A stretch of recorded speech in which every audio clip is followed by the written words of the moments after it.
Hello guys, in this video I'm going to show you how to search for a place to stay at or a hotel on the Vrbo application. But first I just want to mention, don't forget to subscribe to my channel, because at 10,000 subscribers I am going to show you my whole YouTube revenue statistics and growth strategy, how to make money online. Now let's jump into it. First of all, open the app on your phone, tap on the home button down below in the left side corner of the screen, and after that you should tap on this where to bar at the top of the screen, and then type in your destination.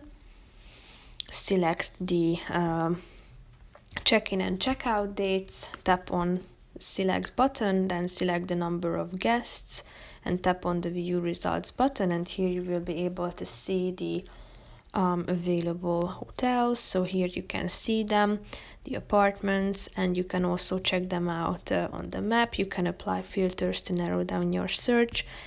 If you tap on the relevant one that you find interesting, you can check out the details, the pictures attached, and the price and every relevant information. So that's pretty much it for this video, guys. In this video, see you in the next video. Bye bye.